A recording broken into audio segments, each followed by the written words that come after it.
Diego Garcia ఒక దీవి పేరు. ఇది భారతదేశానికి అతి సమీపంలో, అంటే 1800 కిలోమీటర్ల దూరంలో ఉంటుంది. అతి సుందరమైనటువంటి పర్యాటక ప్రాంతం అయినప్పటికీ పర్మిషన్స్ లేకుండా అక్కడికి ఎవరూ వెళ్ళడానికి లేదు. జనాభా లేకపోయినప్పటికీ అక్కడ యుఎస్ ఆర్మీ ఉంటుంది, యూకే ఆర్మీ కూడా అక్కడే ఉంటుంది. బట్ ట్రంప్ కళ్ళు ఇప్పుడు గ్రీన్లాండ్స్ తర్వాత డియాగో గార్సియా మీద ఎందుకు పడ్డాయి? జనాభా లేని దగ్గర ఎందుకని ఇప్పుడు గ్రీన్లాండ్స్ తర్వాత దీని మీద కన్నేశాడు ట్రంప్? డియాగో గార్సియా అనేది మారిషియస్ వాళ్ళ ఐలాండ్స్, వాళ్ళది చాలా ఐలాండ్స్ ఉన్నాయి వాళ్ళ దగ్గర. ఇప్పుడు డియాగో గార్సియా ఐలాండ్ని స్ట్రాటజిక్గా వీళ్ళు చైనాని అడ్డుకోవడానికి యూజ్ చేస్తున్నారు. సడన్గా ట్రంప్కి ఇంత ఇంట్రెస్ట్ ఎందుకు వచ్చిందంటే భయం, ఈ మిగతా 59 ఐలాండ్స్ డియాగో గార్సియా పక్కన పెడితే భారతదేశానికి అప్పగిస్తున్నారు. ఆ టైంలో ఇప్పుడు ట్రంప్కి టెన్షన్ ఏమొస్తుందంటే అక్కడ భారతదేశం వచ్చి కూర్చుంటే వాళ్ళు మిగతా రష్యాకి చెప్తారో, లేకుంటే మేము కూడా ఏం చేస్తున్నామని.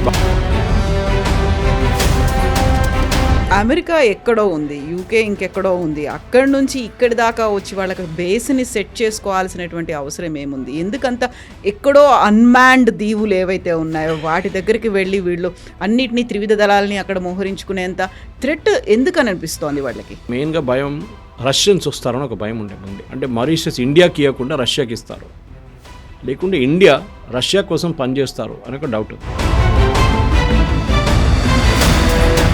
యుఎస్ ప్రెసిడెంట్ అనగానే ఒక స్టెబిలిటీ ఉండాలి ఇప్పుడు పాలసీలో. ఇదే ట్రంప్ ఒక సంవత్సరం ముందు ఎస్ అని చెప్పిన మనిషి ఈ మారిషియస్ డీల్కి, చెగోస్ ఐలాండ్స్కి, ఇప్పుడు సడన్గా ఎందుకు మారిపోయాడు? ప్రతి చోట కూడా తనకు కావలసినటువంటి డిఫెన్స్ సిస్టమో లేకుంటే తన దేశానికి రక్షణగా ఏది ఉపయోగపడుతుందో దానికోసం చూస్తున్నాడు తప్ప అక్కడికి వెళ్ళినప్పుడు అక్కడ రేర్ మెటల్స్ ఉన్నాయా, లేకపోతే ఆ దేశానికో లేకుంటే ఆ దీవుకో ఏదైనా ఉపయోగపడుతుందా ఇలా చూడదు. Trump as a person American ఇండస్ట్రీని మొత్తం డిస్ట్రాయ్ చేసేసారు కంప్లీట్గా. అదే ఇప్పుడు జరుగుతుంది. అన్ఎంప్లాయ్మెంట్ చాలా ఎక్కువ ఉంది. అది కాకుండా ఇన్ఫ్లేషన్ తక్కువ ఉన్నది, కానీ ఏదో ఒక రోజు ఇన్ఫ్లేషన్ కూడా కొడుతుంది. ఆ రోజు అమెరికన్ ప్రెసిడెంట్.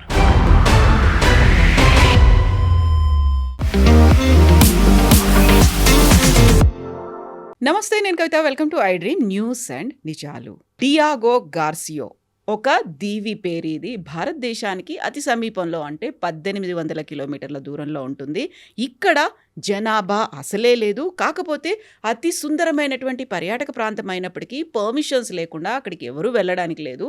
జనాభా లేకపోయినప్పటికీ అక్కడ యుఎస్ ఆర్మీ ఉంటుంది, యూకే ఆర్మీ కూడా అక్కడే ఉంటుంది. బట్ ట్రంప్ కళ్ళు ఇప్పుడు గ్రీన్లాండ్స్ తర్వాత డియాగో గార్సియా మీద ఎందుకు పడ్డాయి?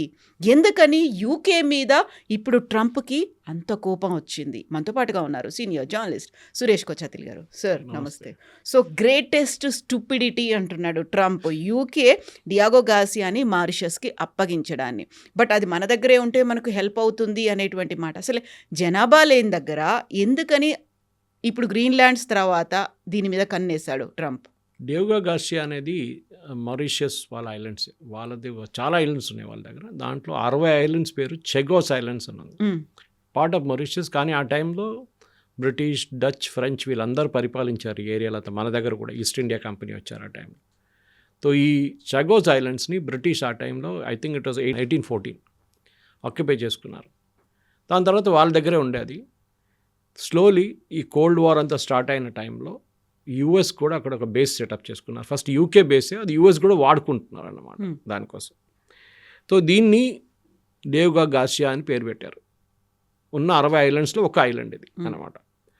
అక్కడ US military, US air force, US navy ముగ్గురు ఉన్నారు అక్కడ. యుఎస్ ఆర్మ్ ఫోర్సెస్ అని చెప్పచ్చు అనమాట. వీళ్ళేం చేశారంటే అప్పుడు, దట్ ఈస్ స్పెసిఫిక్లీ అరౌండ్ 2010 నుంచి దానికన్నా ముందు 2000లో కూడా దాని ఆఫ్ఘనిస్తాన్, ఇరాక్, లిబియా లాంటి, ఈవెన్ వియట్నాం టైంలో కూడా వీళ్ళు వాడుకున్నారు దాన్ని. So you can see even from the 1960s it was used అన్నమాట. దాన్ని రెగ్యులర్గా వాడుకొని పోతున్నప్పుడు ఇప్పుడు ఏమైందంటే సడన్గా ఒప్పందం చేసుకున్నారు ఎవరు, మారిషియస్ అండ్ యూకే. అంటే మేము రిటర్న్ ఇచ్చేస్తున్నాం మీకు ఐలాండ్స్ అని చెప్పి చాలాని వీళ్ళు ప్రెషర్ పెడుతున్నారు. మారిషియస్, మా ఐలాండ్స్ మీరు పెట్టుకున్నారు, మాకు రిటర్న్ ఇచ్చేసేయండి అని. అప్పుడు కూడా మారిషియస్ ఏమన్నారంటే డియాగో గార్సియా మీ దగ్గర పెట్టేసుకోండి, మాకు అక్కర్లేదు. We know you spent a lot of money, చాలా డబ్బులు ఖర్చు పెట్టారు, స్ట్రాటజిక్గా మీకు చాలా వాల్యూ ఉందని యూఎస్ దగ్గర డైరెక్ట్ మాట్లాడకుండా యూకే దగ్గర మాట్లాడుతున్నారు. ఎందుకంటే UK has the right over the islands. వీళ్ళేం చెప్పారంటే మాకు ప్రతి సంవత్సరం యూకే కూడా అంగీకరించారు, $100 మిలియన్ మీకు ఇచ్చేస్తాం, ఐలాండ్ వాడుకునే దానికి $100 మిలియన్, అంటే ఆల్మోస్ట్ ఒక 800 కోట్లని పెట్టుకోవచ్చు, మీకు ఇచ్చేస్తాం రెంట్, లీజ్ రెంట్, దానికి 99 సంవత్సరాలకి లీజ్ రాసి ఇచ్చేస్తామని చెప్పి. సో ప్రాబ్లం ఏం లేదు. కానీ ట్రంప్కి ఇప్పుడు ప్రాబ్లం ఎక్కడ వచ్చిందంటే, ఆయన ఒక సంవత్సరం ముందు ఇదే ఒప్పందం పెట్టినప్పుడు వెల్కమ్ చేసిన మనిషి. ఆ స్టేట్మెంట్ ఇప్పుడు కూడా మీకు గూగుల్ చేసి మీకు వచ్చేస్తుంది. వెరీ గుడ్ డిసిషన్, చాలా బాగా చేశారు, ఇట్లానే మనం ఇంకా చేయాలి అది ఇదని చెప్పారు. అదే మనిషి ఇప్పుడు ప్యానిక్ అవుతున్నారు. ఎందుకంటే మనం చూసాం గ్రీన్లాండ్స్ వచ్చినప్పుడు అదే ఇష్యూ వచ్చింది. దీనికొని ముందు గ్రీన్లాండ్స్ గురించి ఎక్కువ మాట్లాడలేదు. ఫస్ట్ టైంలో ఒకసారి చెప్పేసి దాని తర్వాత ఊరుకున్నారు. సడన్గా ఇప్పుడు నాకు గ్రీన్లాండ్స్ కావాలంటున్నారు, కెనడా కావాలంటున్నారు. ప్రతి ఎక్కడైనా దొరికితే ల్యాండ్ నాకు, రియల్ ఎస్టేట్ అయినా, దట్ ఈస్ హౌ ఈ ఫంక్షన్స్ అనమాట. ఒక పీస్ ఆఫ్ ల్యాండ్ కనిపిస్తే, మన దగ్గర పాత ఒక మంత్రి ఉండే, ఆయన పేరు చెప్పను కానీ, ఆయన అంటున్న ప్రతి ఊరికి వెళ్ళినప్పుడు మహిళలు దాచుకుంటారని చెప్తారు చూడండి, గబ్బర్ సింగ్ అట్లాంటి వాళ్ళు వస్తున్నప్పుడు, మన మంత్రి గారు వెళ్ళినప్పుడు ల్యాండ్లన్నీ దాచుకుంటాయంట, భూములన్నీ దాచుకుంటారట. అందుకని అంతా ఎక్కడ కనిపిస్తే తీసుకుంటాడట, గుంజుకుంటాడు. అది ఇది కూడా పరిస్థితి ట్రంప్ది. ఇప్పుడు డియాగో గార్సియా ఐలాండ్ని స్ట్రాటజిక్గా వీళ్ళు సౌత్ ఏషియా, చైనాని అడ్డుకోవడానికి యూజ్ చేస్తున్నారు. చైనా ఏం చేస్తున్నారు ఇప్పుడు, లేటెస్ట్ యూజ్ ఎట్లా జరిగిందంటే, మన B-2 బాంబర్స్ మన ఇరాన్ మీద బాంబింగ్ చేసినప్పుడు దాన్ని వాడుకున్నారు వీళ్ళు. దానికన్నా ముందు ఆఫ్ఘనిస్తాన్ పైన కూడా చాలా మటుకు బాంబింగ్ జరిగినప్పుడు టోరా మౌంటైన్స్ మీద కూడా యూజ్ చేశారు ఇది. కానీ ఇప్పుడు ఎందుకు, మీరు అడిగిన ప్రశ్నకి ఇప్పుడు సడన్గా ట్రంప్కి ఇంత ఇంట్రెస్ట్ ఎందుకు వచ్చిందంటే, భయం ఈ మిగతా 59 ఐలాండ్స్ డియాగో గార్సియా పక్కన పెడితే భారతదేశానికి అప్పగిస్తున్నారు. మనం ఏం చెప్పామంటే, దాన్ని హైడ్రోలాజికల్గా, స్ట్రాటజిక్గా అక్కడ ఉన్న బయో రిజర్వ్, ఎందుకంటే అది చాలా ఎకలాజికలీ సెన్సిటివ్ ప్లేస్, అక్కడ మీరు పెద్ద పెద్ద బిల్డింగ్లు కట్టలేరు. So it has to be preserved like that. దానికోసం కావాల్సిన హెల్ప్ అంతా మేము చేస్తామని చెప్పి భారతదేశం మారిషియస్ ఒక ఒప్పందం చేసుకున్నారు. ఆ టైంలో ఇప్పుడు ట్రంప్కి టెన్షన్ ఏమొస్తుందంటే, అక్కడ భారతదేశం వచ్చి కూర్చుంటే వాళ్ళు మిగతా రష్యాకి చెప్తారో, లేకుంటే మేము కూడా ఏం చేస్తున్నామని భారతదేశం తెలిసిపోతుంది. అదొక టెన్షన్ ఇప్పుడు ట్రంప్కి వచ్చేస్తున్నారు. దానికోసం ఇప్పుడు ఆయన వ్యతిరేకిస్తున్నారు. ఇదే టైంలో బ్రిటిష్ పార్లమెంట్లో కూడా డిస్కషన్ నడుస్తుంది. అక్కడ రీఫార్మ్ పార్టీ వాళ్ళు దీన్ని వ్యతిరేకించారు. మీరు ఎట్లా ఒప్పందం చేస్తారు? మనం బ్రిటన్ మర్చిపోతున్నారు, ఒక టైంలో sun will never set the British empire అని చెప్పారు. రవి అస్తమించని సామ్రాజ్యం ఇప్పుడు ఎక్కడ పోయిందండి ఆ సామ్రాజ్యం? అడ్రస్ లేకుండా పోయింది. ఒక టైంలో సిలోన్, భారతదేశం, భారత్ అంటే మొత్తం including Afghanistan, Pakistan, whatever is there right now, ఇటువైపు ఫిలిప్పీన్స్, అటువైపు ఇండోనేషియా, మొత్తం ఆక్యుపై చేసుకునే వీలే ఉండే కదా బ్రిటన్. దాని తర్వాత అక్కడిక్కడ ఫ్రెంచ్ వాళ్ళు ఉన్నారు, డచ్ వాళ్ళు ఉన్నారంతా. ఇన్ఫ్యాక్ట్ డచ్ వాళ్ళు ఫస్ట్ వచ్చారు. డచ్ ఆర్మీ వచ్చిన తర్వాతనే భారతదేశం మీద ఫస్ట్ ఆక్రమించుకున్న డచ్ వాళ్ళు. మన కోసం మన దగ్గర భీమ్లీ వైపు మీకు కనిపిస్తుంది, వాళ్ళ ఒక సెటిల్మెంట్ ఉంటుంది అటువైపు. ఎందుకంటే మన దగ్గర ఆ టైంలో అన్నిటికంటే పెద్ద పోర్ట్ మచిలీపట్నం ఉండే, మచిలీపట్నం. అక్కడి నుంచే బ్రిటిష్ వాళ్ళు కూడా దూరారు లోపలికి. దానికోసం వాళ్ళు కలకట్టాకి వెళ్ళారు, ఢిల్లీకి వెళ్ళలేదు ఫస్ట్. తో ఈ డచ్ వాళ్ళు ఏమైందంటే, మార్తాండవర్మ అప్పుడు ఉన్న రాజా, ట్రావెంకోర్ రాజాతోని వాళ్ళ నేవీ కూడా చాలా పవర్ఫుల్ ఉండే, ట్రావెంకోర్ నేవీ. డచ్ నేవీ దానికన్నా బెటర్, అంటే వరల్డ్లో నంబర్ 1 నేవీ డచ్. సో వీళ్ళ మెయిన్ బేస్ సిలోన్లో ఉండే. సిలోన్లో ఉన్నప్పుడు ఇక్కడ ఇటు పక్కన బ్రిటిష్ వాళ్ళు ఉన్నారు. అదే మేము చెప్పాను చూడండి, ఐలాండ్స్ అన్నీ వాళ్ళ దగ్గర ఉండే, మాల్డీవ్స్ కూడా వాళ్ళ దగ్గర ఉండే. యాక్చువల్లీ మాల్డీవ్స్ నుంచి మారిషియస్, సెషెల్స్ అంతా బ్రిటిష్ వాళ్ళ చేతిలో ఉండే. సో ఈ సిలోన్ నుంచి వీళ్ళు మార్తాండవర్మ మీద అటాక్ చేశారు, భారతదేశాన్ని ఆక్యుపై చేసుకోవడానికి. అప్పుడు బ్రిటిష్ వాళ్ళు రాలేదు ఇండియాకి, ఇంకా డచ్ ఈస్ట్ ఇండియా కంపెనీ ఉండేది, not British East India company. Battle of Colachel అని చెప్పి ఇప్పుడు కూడా మీరు కన్యాకుమారికి వెళ్తున్న రూట్లో ఒక పెద్ద మాన్యుమెంట్ కనిపిస్తుంది మీకు, టవర్ లాగా. That is where that battle happened, అంటే సీలో జరిగింది.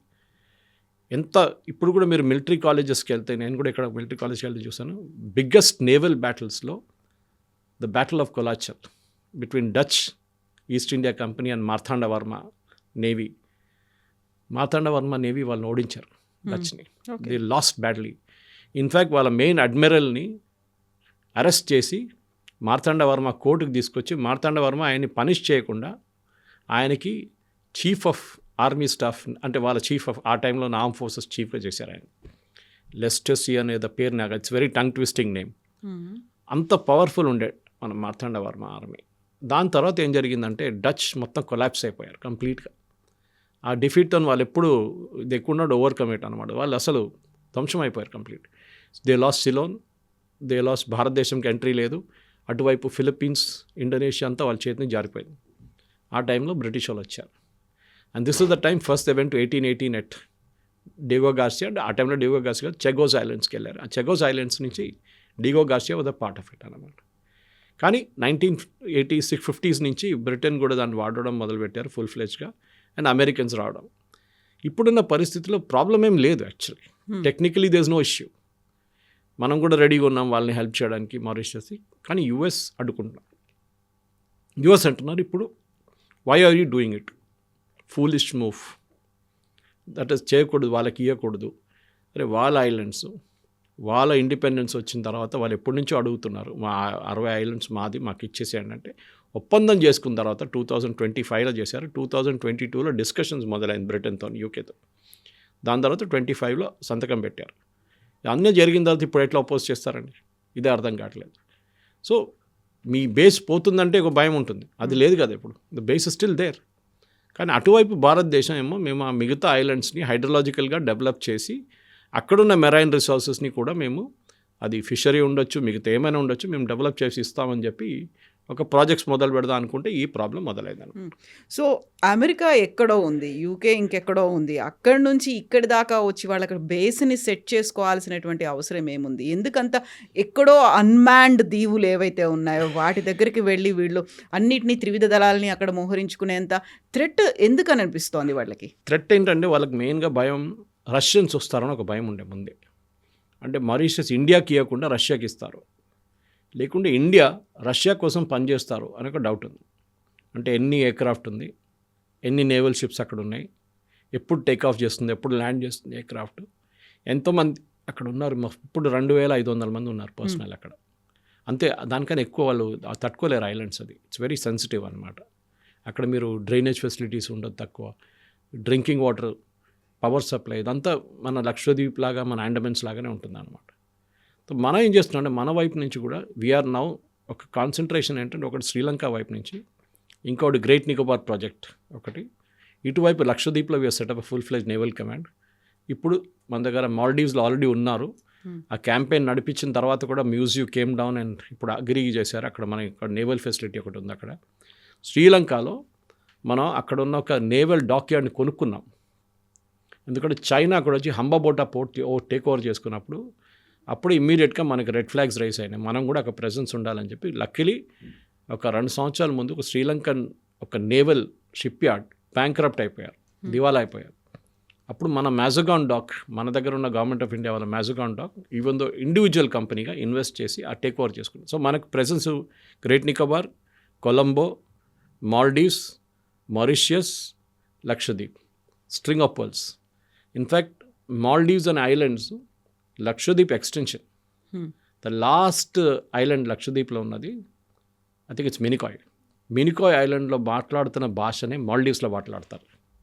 The same language they speak. అప్పుడు అంత క్లోజ్ రిలేషన్షిప్ ఉందన్నమాట మనకి. ఇండియన్ ఓషన్ అనేది కవిత గారు చాలా మట్టుకు ఇప్పుడు ఒక చాలా క్రూషియల్ ఏరియా అయిపోయింది. ఒకటి China presence. China south China see నుంచి మలకా స్ట్రైట్స్ అంటే it start somewhere just near Sri Lanka నుంచి మొదలై త్రూ ద ఇండోనేషియన్ రీజన్ అది ఆస్ట్రేలియా వైపు అవుతుంది. ఆ మలకా స్ట్రైట్స్ కూడా ఆల్మోస్ట్ 60% వరల్డ్లో ఉన్న ఆయిల్ ఆ స్ట్రైట్స్ నుంచి పాస్ అవుతుంది. రెడ్ సీ అక్కడి నుంచి స్టార్ట్ అయ్యి స్ట్రైట్ ఆఫ్ హోర్మూజ్ నుంచి వచ్చి ఇటువైపు అరేబియన్ సీ నుంచి వచ్చి ఇండియన్ ఓషన్ నుంచి మలకా స్ట్రైట్ నుంచి అక్కడికి. ఇది కంట్రోల్ చేయడం అని చాలా క్రూషియల్ అయిపోయింది ఇప్పుడున్న జియో పాలిటిక్స్లో. యుఎస్ ఏమంటున్నారు, వీళ్ళని చైనాని ఎక్కడ ఉంచుకోకూడదు. దానికోసం చూడండి, let us keep Maldives separate, Mauritius separate పెడదాం, ఇప్పుడున్న డైగోగాషియన్ సపరేట్ పెడదాం. యుఎస్ ఏం చేశారంటే బంగ్లాదేశ్కి ఎందుకు వెళ్ళారని చాలామంది అడిగారు. దాని రిప్లై ఇక్కడ ఉంది, బంగ్లాదేశ్కి ఎందుకు వెళ్ళారనేది. బంగ్లాదేశ్లో వాళ్ళు అక్కడి నుంచి లిజనింగ్ పోస్ట్ పెట్టుకున్నారు. అంటే ఏం చేస్తున్నారు చైనా అని చెప్పి చిటగాంగ్ పోర్ట్లో కూడా ఇప్పుడు యుఎస్ షిప్స్ రెగ్యులర్గా వస్తూ పోతుంది.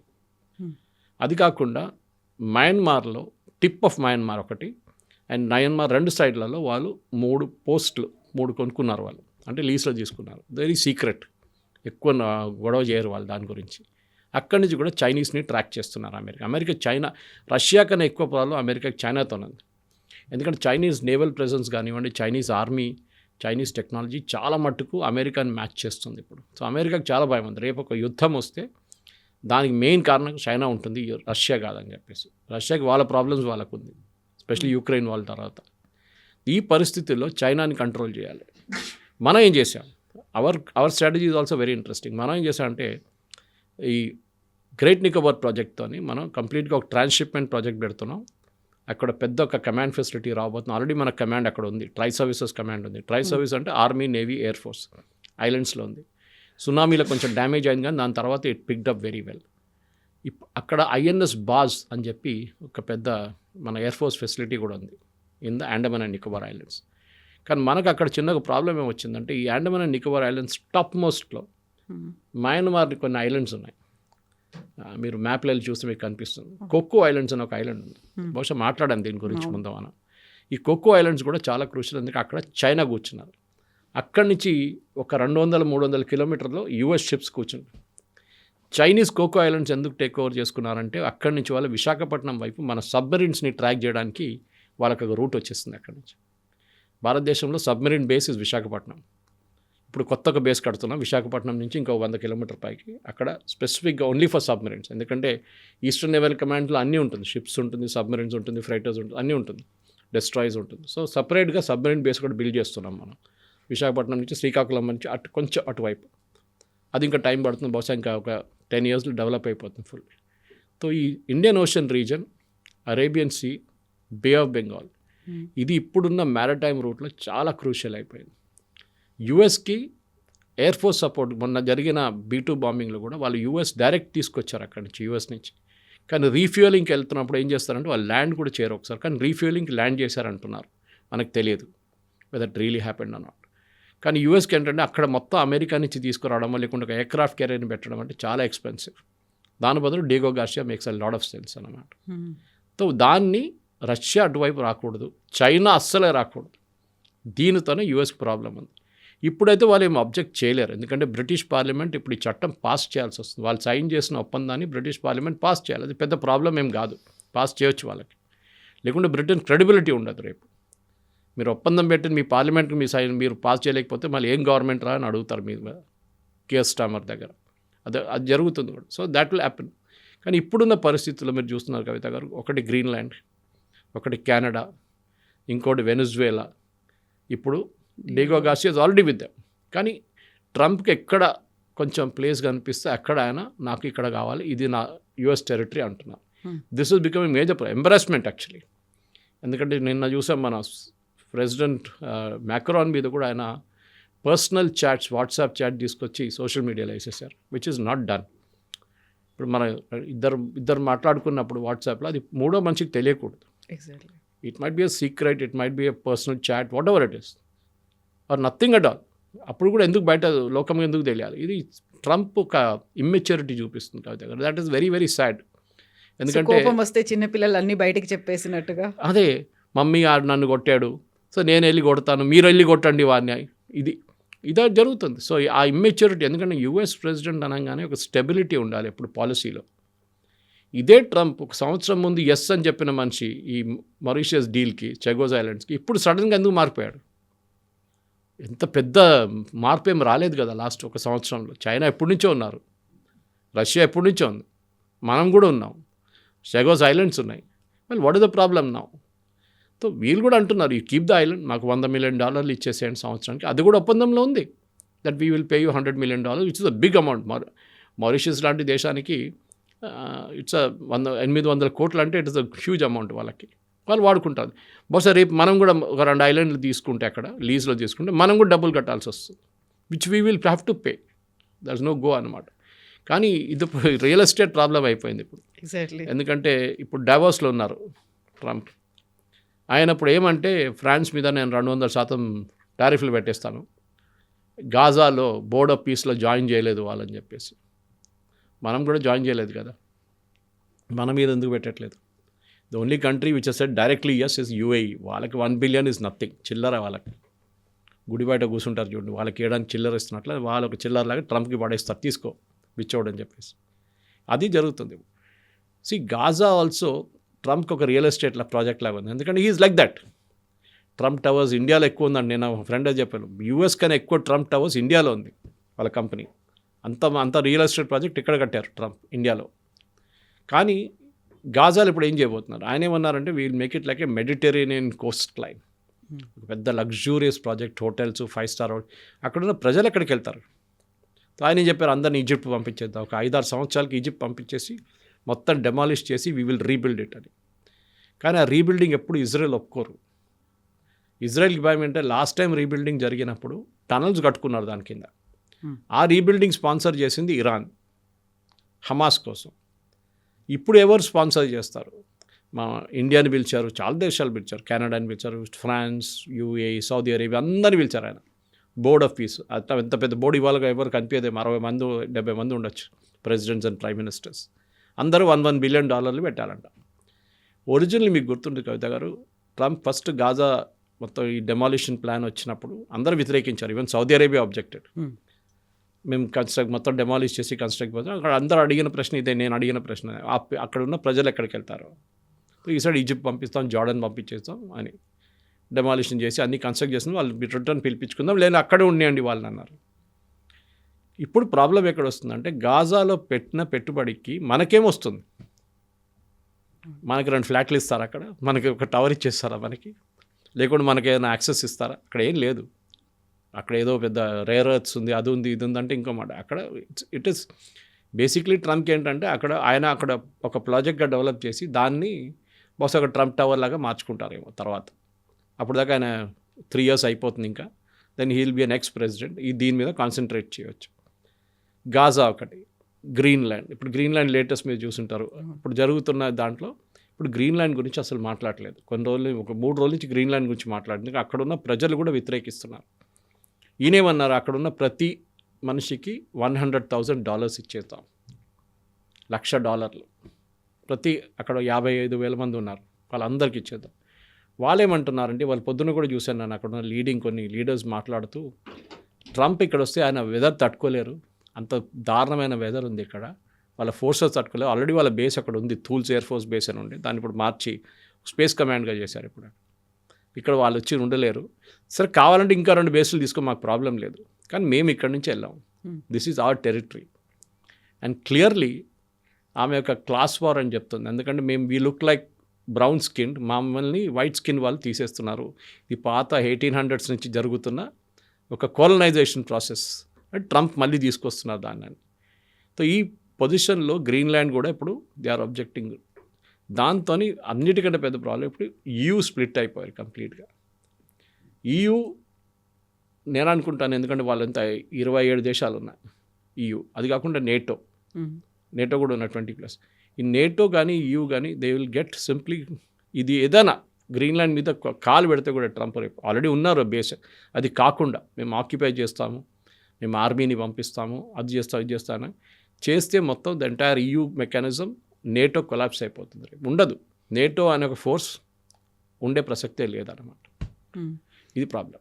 సో ఇప్పుడు గ్రీన్లాండ్స్ తర్వాత ఈ దీవి మీద ఫోకస్ అనేది ఉంది. ప్రతి చోట కూడా తనకు కావలసినటువంటి డిఫెన్స్ సిస్టమో లేకుంటే తన దేశానికి రక్షణగా ఏది ఉపయోగపడుతుందో దానికోసం చూస్తున్నాడు తప్ప, అక్కడికి వెళ్ళినప్పుడు అక్కడ రేర్ మెటల్స్ ఉన్నాయా, లేకపోతే ఆ దేశానికో లేకుంటే ఆ దీవుకో ఏదైనా ఉపయోగపడుతుందా, ఇలా చూడదు. సో గ్రీన్లాండ్స్ అయిపోయాయి, ఇప్పుడు డియాగో అయిపోయింది, ఆ తర్వాత నెక్స్ట్ 4 సైడ్స్ కోసం దృష్టి పెట్టబోతున్నాడా అనేది కూడా వినిపిస్తుంది కదా. ఎగ్జాక్ట్లీ, రేపు గాజాలకు ఒక బేస్ పెట్టుకోవచ్చు, గాడ్ నోస్, అది కూడా జరగవచ్చు. అంటే గాజాలో అందరిని పంపించేసి హమాస్ అంతా అవుట్ చేసిన తర్వాత నేను అక్కడ బేస్ పెట్టుకుంటాను ఒకటి. ఆల్రెడీ సౌదీ అరేబియాలో ఉంది, బహ్రెయిన్లో ఉన్నాయి, ఖత్తర్లో అన్నిటికంటే పెద్ద బేస్ ఉంది, UAEలో బేస్ ఉన్నాయి, ఇరాక్లో బేస్ ఉంది వాళ్ళకు. ఏ కంట్రీలో లేదని చెప్పండి. పాకిస్తాన్లో ఉంది, బంగ్లాదేశ్లో ఉంది. ఇప్పుడు మనమే ఉండము, possibly we're not given a base to US. దానికోసం డియాగో గార్సియాలో పెట్టుకున్నారు ఆయన. ట్రంప్కి ఏంటంటే కవిత గారు నిన్న కూడా ఆయన మాట్లాడుతున్నప్పుడు, ఇప్పుడు డావోస్కి వెళ్ళే ముందు మాట్లాడారు అట్ ద ఎయిర్పోర్ట్. ఆయన ఏమంటారు, నా స్ట్రెంగ్త్ చూడండి, ఎగ్జాక్ట్లీ 1 year నిన్న ఆయన ప్రమాణ స్వీకారం చేసి 1 year అవుతుంది. నన్ను చూడండి, ఒక సంవత్సరంలో నేను ఎంత మార్పు తీసుకొచ్చాను. నా మాటలు చెప్పంగానే భయపడుతున్నారు లోకం. ఒక నార్సిస్ట్ అంటారు ఇంగ్లీష్లో దాన్ని, ఒక వర్డ్. అంటే మీరే దేవుడి తర్వాత మీరే దిగి వచ్చారు, రావణాసురుడి కన్నా పెద్ద రావణాసురుడు తయారవుతున్నారు, నన్ను చూడంగానే ప్రజలు భయపడుతున్నారు, ఇట్లాంటి వాళ్ళది హిస్టరీలో చాలా స్టోరీస్ ఉన్నాయి. హిట్లర్ ఉండొచ్చు, నెపోలియన్ ఉండొచ్చు, స్టాలిన్ ఉండొచ్చు, మావో ఉండొచ్చు, లెనిన్ ఉండొచ్చు. వీళ్ళందరూ చేసిన పనులు మన అందరూ తెలిసిందే. అటిలా ద హన్ నుంచి మొదలైంది అది. సో ఇట్లాంటి డిక్టేటోరియల్ బిహేవియర్ ఉన్న మనిషి హిస్టరీలో మొత్తం కంప్లీట్గా డిసపియర్ అయిపోతారు, మాయమైపోతారు.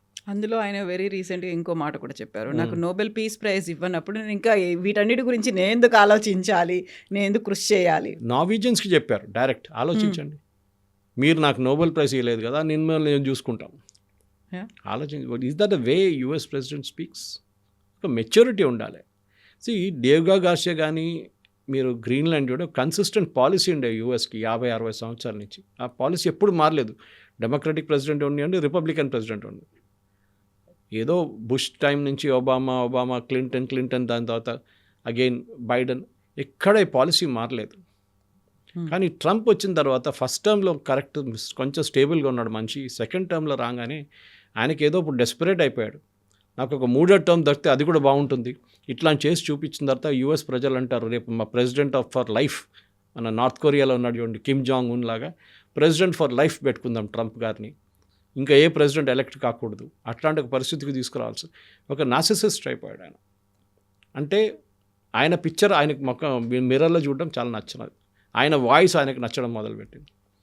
ఆయనకు వ్యతిరేకించడానికి ఎవరు లేరు అమెరికాలో ఇప్పుడు. అంటే వాళ్ళ ప్రజలు కాదు, ప్రజలు ఇన్ఫ్యాక్ట్ ఒక సర్వే మొన్న జరిగింది, దాంట్లో 77% మంది అమెరికన్ ప్రజలు గ్రీన్లాండ్ మీద అమెరికా చేయబోతున్న దాడిని వ్యతిరేకిస్తున్నారు, ట్రంప్ పాలసీని.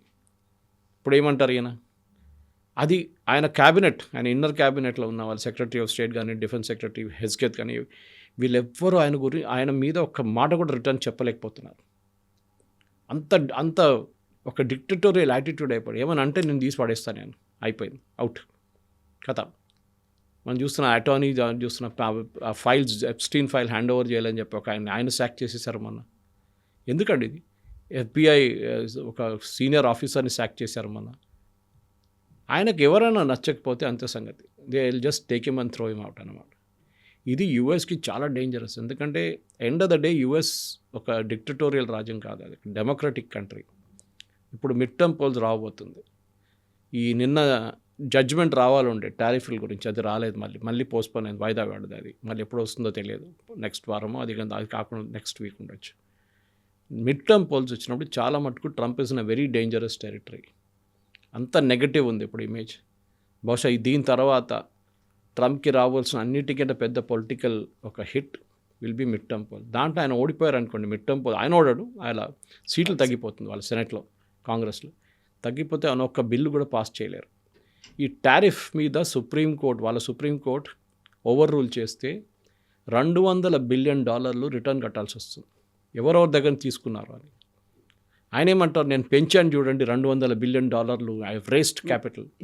నిన్న ఒక సర్వే వచ్చింది కవిత గారు, దాంట్లో వాళ్ళకి అనలైజ్ చేశారు ప్రతి ప్రోడక్ట్ యూఎస్కి వచ్చింది లాస్ట్ ఈ టారిఫ్ పెట్టిన తర్వాత, లిబరేషన్ డే అని చెప్పాడు. $4 బిలియన్ బయట నుంచి ఉన్న కంపెనీలు కట్టారు, మిగతా అంతా అక్కడ ప్రజలే కట్టారు. ఎవరికి పోయింది నష్టపడింది? వాళ్ళకే కదా. కంపెనీలు కట్టారు ఫస్ట్, కంపెనీలోనూ ప్రజలను గుంజుకున్నారు అంతే. $10 మీకు వచ్చే ప్రోడక్ట్ ఇప్పుడు $15 వస్తుంది. ఎవరికి వచ్చిన నష్టం? యూఎస్ ప్రజలకే. అది వాళ్ళు అర్థం చేసుకుంటున్నారు ఇప్పుడు వాళ్ళకి అర్థమైందనమాట. కానీ ఆ మాగా బేస్ ఉంది చూడండి, మేక్ అమెరికా గ్రేట్ అనే, వాళ్ళు ఇప్పుడు అక్కడున్న బయట నుంచి వచ్చిన దేశాల నుంచి వచ్చిన వాళ్ళ మీద చాలా మట్టుకు ఫిజికల్ అని చెప్ప కానీ మెంటల్ ట్రామా క్రియేట్ చేస్తున్నారు. ఒకటి ఐస్ రైడ్స్ నడుస్తుంది, ఇంటి నుంచి వెళ్ళి గుంజుకెళ్తున్నారు రాత్రిపూట, రెస్టారెంట్లో కూర్చున్నప్పుడు గుంజుకెళ్తున్నారు. దాంట్లో ఇండియన్ స్టూడెంట్స్ కూడా చాలామంది ఉన్నారు. ఇప్పుడు లేటెస్ట్ మా ఫ్రెండ్స్తో మాట్లాడుతున్న వాళ్ళు ఏమంటున్నారంటే, జాబ్స్ కూడా ఎవరైనా ఇండియన్స్కి ఇచ్చిన వాళ్ళు ఏం చేస్తున్నారంటే, they are going and seeing ఎంతమంది H1B అప్లై చేశారు, ఏ కంపెనీ వాళ్ళు అప్లై చేశారు, దాంట్లో ఎంతమంది ఇండియన్స్ ఉన్నారు, వాళ్ళ వ్యతిరేకంగా క్యాంపెయిన్ నడిపాడు. ఇప్పుడు ఫెడెక్స్ చూడండి, latest was FedEx Subrahmanyam is the CEO. ఆయన మీద you are an Indian, so you're taking Indians. ఆయన అన్నారు, లాస్ట్ ఇయర్ నేను 450 అప్లై చేశాం మేము H1B, ఈ సంవత్సరం ఓన్లీ 100 మేము అప్లై చేసింది. మాకు ఆ టాలెంట్ కావాలి, మాకు కాదు అమెరికన్స్నే తీసుకోవాలి. నేను చెప్తాను కవిత గారు, ఇట్స్ మోస్ట్ మన స్టూడెంట్స్కి ఆల్రెడీ 70% ఇవాళ 71% తగ్గిపోయింది. ఆలోచించండి, మన స్టూడెంట్స్ కూడా ఆలోచించాలి, మన ప్రోడక్ట్స్ ఎట్లా డైవర్సిఫై చేస్తున్నామా. మోదీ గారు ఏం చేస్తారు, ఇప్పుడు యూతో FTA సైన్ చేయబోతున్నాం. అది సైన్ చేస్తే మనకి అమెరికన్ మార్కెట్ అక్కర్లేదు. Will be happy with the European market. అంత పెద్ద మార్కెట్ అక్కడ కూడా ఉంది. కానీ మన స్టూడెంట్స్ ఎక్కడికి వెళ్తారు, యూనివర్సిటీస్ ఏం చేస్తారు, వాళ్ళకి ఎక్కడి నుంచి ఫీజు వస్తుంది. ఎందుకంటే మన స్టూడెంట్స్ దగ్గర ఫీజు చేసుకుని వాళ్ళు బతుకుతున్నారు. కెనడాలో కూడా అంతే. కెనడాలో వాళ్ళ స్టూడెంట్స్కి ఫ్రీ, కానీ మన దగ్గర తీసుకున్న డబ్బులు వాళ్ళ స్టూడెంట్స్కి సబ్సిడైజ్ చేయడానికి యూజ్ చేస్తున్నారు. యూఎస్లో కూడా అదే జరుగుతుంది ఇప్పుడు. సో డెఫినెట్గా ఇప్పుడు ఈ నెగటివ్ కాన్సిక్వెన్సెస్ యూఎస్ మీద ఎప్పుడు కాదు, ఒక 3 సంవత్సరాల తర్వాత దాని ఇంపాక్ట్ ఉండబోతుంది. చాలా మటుకు యూనివర్సిటీస్ బంద్ అయిపోతుంది, అక్కడ వాళ్ళకున్న ఫండింగ్ ఆగిపోతుంది, ఎందుకంటే డబ్బులు ఉండవు వాళ్ళ దగ్గర. ఇదే పరిస్థితుల్లో ఈయన ఏం చేయబోతారు, అప్పుడేం చేస్తారు. చైనీస్ స్టూడెంట్స్ రావట్లేదు, ఇప్పుడు ఇండియన్ స్టూడెంట్స్ రావట్లేదు. వాళ్ళ పెద్ద మార్కెట్ వాళ్ళకి. అది కూడా కాదు, ఈ స్టూడెంట్సే కాదు, అక్కడ వెళ్ళిన తర్వాత సుందర్ పిచాయ్ కానీ మిగతా వాళ్ళు తయారయ్యారు, పెద్ద పెద్ద CEOs తయారయ్యారు. ఇదే వాళ్ళ స్టూడెంట్స్గానే వెళ్ళారు ఇక్కడి నుంచి, MS చేయడానికి వెళ్ళారు, దాని తర్వాత PhD చేశారు కొంతమంది, దాని తర్వాత అక్కడ ఉద్యోగం మొదలుపెట్టారు. నౌ ఎవ్వరు అక్కడ ఉండకూడదంట. ఇండియన్స్ అనే కాదు, నో అవుట్ సైడర్ ఎక్సెప్ట్ అమెరికన్స్కే ఉద్యోగం ఉండాలని. ఇవాళ ఇంకొక రిపోర్ట్ వచ్చింది ఎకనామిక్ టైమ్స్లో, చాలా మటుకు ఎంట్రీ లెవెల్ జాబ్స్ ముందు అది కూడా బయటికి వెళ్తుండే, all those jobs are coming back to India.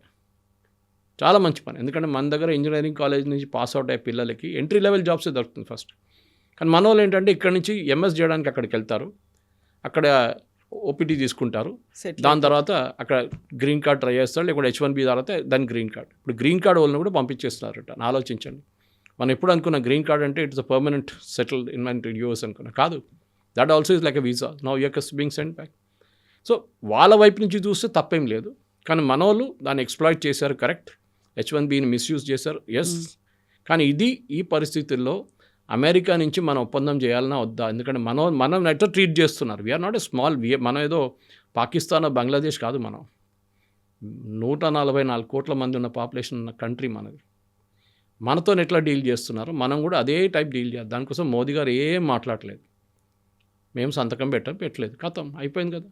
మేము మిగతా సంతకాలు పెట్టుకుంటాం. ఆల్రెడీ UKతో మాకు FTA ఉంది, ఆస్ట్రేలియాతో సైన్ చేసుకున్నాం, ఇప్పుడు EUతో చేస్తున్నాం.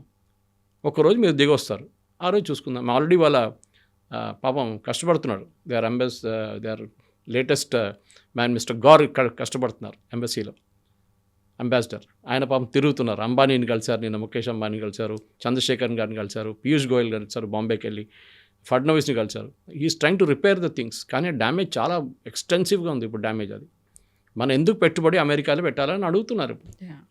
అమెరికన్ కంపెనీస్ కావాలంటే ఇక్కడ వచ్చి పని చేసుకోండి, మీరు మీ హెడ్ క్వార్టర్స్ ఇక్కడ షిఫ్ట్ చేసుకోండి. చాలామంది అమెరికన్ కంపెనీస్ ఇప్పుడు యూరోప్కి వెళ్ళాలనుకుంటుంది, ఎందుకంటే ట్యాక్స్ బేస్ అక్కడ కొంచెం ఐర్లాండ్ లాంటి దేశాల్లో ట్యాక్స్ కొంచెం తక్కువ ఉంటే అక్కడ పెట్టుకుంటున్నారు, దుబాయ్కి వెళ్తున్నారు. ఇది జరగబోతుంది. I think Trump as a person American ఇండస్ట్రీని మొత్తం డెస్ట్రాయ్ చేసేసారు కంప్లీట్గా. అదే ఇప్పుడు జరుగుతుంది. అన్ఎంప్లాయ్మెంట్ చాలా ఎక్కువ ఉంది, అది కాకుండా ఇన్ఫ్లేషన్ తక్కువ ఉన్నది. కానీ ఏదో ఒక రోజు ఇన్ఫ్లేషన్ కూడా కొడుతుంది. ఆ రోజు American president will be in deep trouble. And Trump కూడా ఆయనకు అర్థమైపోయింది, ఇప్పుడు ఆయన ప్యానిక్ మోడ్లో ఉన్నారు. దానికోసం అక్కడ ఇక్కడ ఆ ఇష్యూస్ డైవర్ట్ చేస్తున్నారు. చూడండి, డొమెస్టిక్ ఆడియన్స్ గురించి అస్సలు మాట్లాడలేదు. Is only talking about international things. మేము గోల్డెన్ డోమ్ తయారు చేస్తున్నాం, దానికోసం మా గ్రీన్లాండ్ కావాలి. అరే, మీ మిలిటరీ మాట్లాడలేదు దాని గురించి. ఎక్కడ అంత పెద్ద ఎక్సెన్షియల్ థ్రెట్ ఎక్కడి నుంచి వస్తుంది మీకు ఇమీడియట్గా? రష్యా అయితే మొత్తం ధ్వంసం అయిపడున్నారు పక్కన యుక్రెయిన్ వార్ తర్వాత. వాళ్ళు ఎక్కడ పోతారు ఇప్పుడు? వాళ్ళు మీ మీద మిసైల్ ఎందుకు పడేస్తారు? You're not understanding it. NATO వాళ్ళు డబ్బులు పెట్టాలి, వాళ్ళు 5% పెట్టాలి GDPది. నేటో వాళ్ళకి అసలు ట్రంప్తో పడట్లేదు ఇప్పుడు. వాళ్ళ ఫ్రెంచ్ ప్రైమ్ మినిస్టర్ కానీ, డానిష్ ప్రైమ్ మినిస్టర్ కానీ, వీళ్ళందరూ విపరీతంగా ఆయన మీద ఉన్న లాంగ్వేజ్ ఎట్లా వాడుతున్నారంటే మనకే అనిపిస్తుంది ఒక US ప్రెసిడెంటా లేకుంటే అట్లా కనిపిస్తుంది మనకి. ఎస్ సార్, చూద్దాం ఏం జరగబోతుందో. Thank you very much. And for more videos, Please subscribe to iDream. Please subscribe to iDream. Please subscribe iDream. And please subscribe to iDream. For more videos, subscribe to iDream. please like, share and subscribe to the channel. Congratulations, iDream. Subscribe to iDream. Subscribe to iDream. So subscribe to iDream Media. iDream team andarki huge congratulations. Please subscribe iDream Media. Please subscribe to iDream. Subscribe iDream. Please subscribe to iDream. iDream అంటే నా కళల ఛానల్ను subscribe చేసుకున్న నోరు తిరుగుతలేదు, మీరైతే గంట గుర్తు కొట్టండి. For more such videos, please subscribe to iDream. Subscribe to iDream. Please subscribe to iDream. Please subscribe iDream Media. Please do subscribe to iDream. Please subscribe to iDream Media. For best entertainment and information, please subscribe iDream. And don't forget to subscribe to iDream.